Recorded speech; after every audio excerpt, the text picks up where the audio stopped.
I'm wondering if an artist's life has to be a lonely life. Oh god, this one feels so good.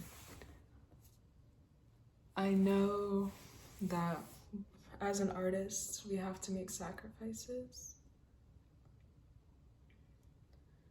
to pursue our art. And sometimes those sacrifices include being alone more than we would like. But it's almost something you can't help, you know? It's like, I don't want to be alone, but I have to make my art. I have to go write. I have to go on a pilgrimage to this place and leave people behind. I have to spend hours painting.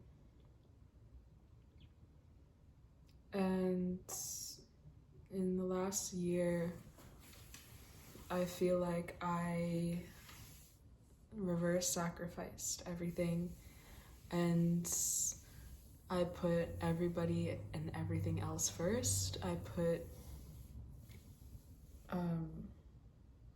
my day job first. I put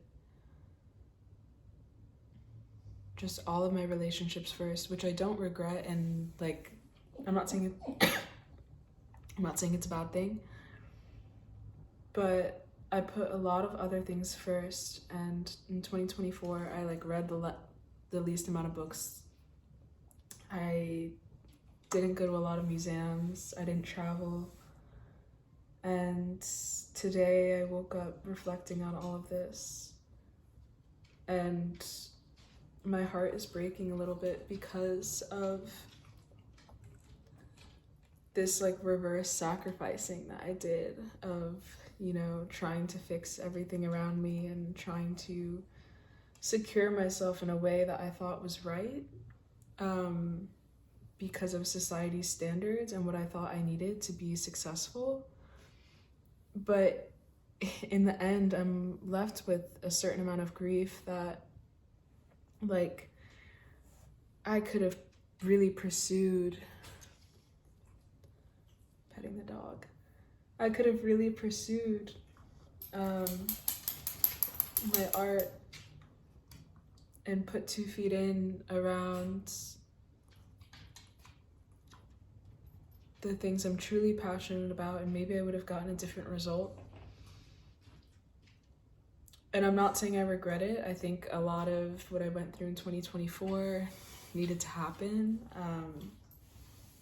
It was a lot of like dismantling relationships that didn't serve me and understanding standards and what I want from relationships with people and how I want to conduct my life. And it was kind of humiliating and led to like a lot of change and mistakes. But through stripping that all away, I'm left here now, like this morning, reflecting on and yearning for a deep devotion with art again. And I know that this year, in my travels and what I'm pursuing this year, is going to yield that and is going to bring me there. And I know that it's going to be the opposite of last year. Not saying I learned so much last year, and I think all of what I learned last year I need it to push me forward now. But I'm just wondering if there's a way to balance a life where you are pursuing and devoted to art and beauty and creation, and while maintaining a normal life. I don't want to use the word normal. Maintaining as sustainable, like sustained relationships, and you know, a social standing. If that, I mean, I guess it doesn't matter to some people, but I really enjoy communing with people of all ages, of all walks of life. I'm sick right now, that's why I look like this, and that's why my voice sounds like this. But I just wanted to talk. And yeah, I really love communing with all types of people, and I guess this is kind of a balance where 1 year I'm really putting myself into relationships and into commune with other people, and then this year maybe I'm pulling back a lot more and entering a cycle of the self, and then maybe 2026 will be something else. I don't know.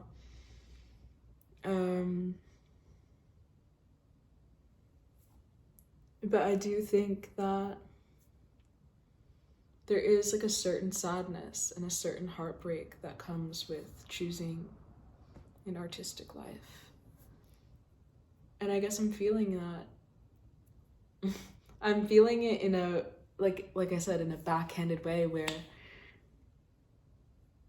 I ache even more when I'm not choosing that life, when I'm not living that life, even though sometimes it requires an immense amount of solitude and sacrifice and giving up the safety of having like a stable home and job and other people taking care of you.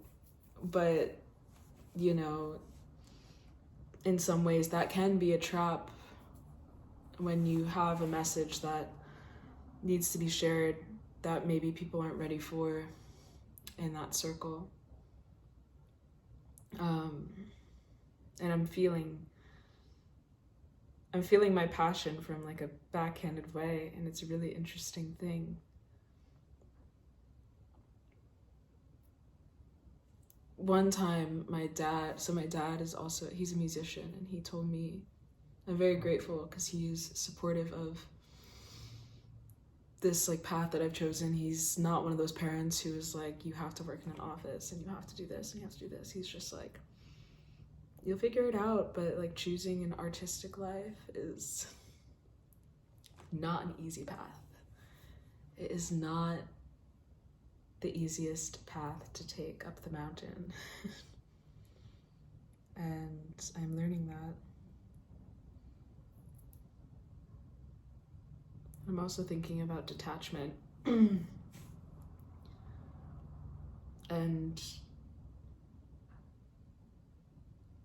if only like I could remember detachment always and just live through the heart and not be detached to anything besides the message of the heart wants.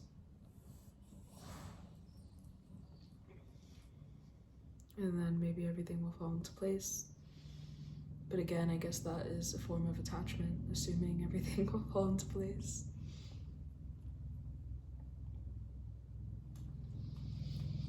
Oh, the sun feels so good. I think part of the reason why I'm sick is because I just don't get enough sun in the winter.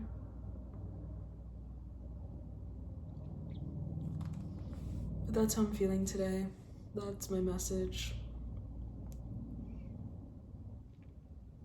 I leave for India in 3 weeks, and everything is going to change so much again. And maybe I'll have an epiphany by then. Who knows?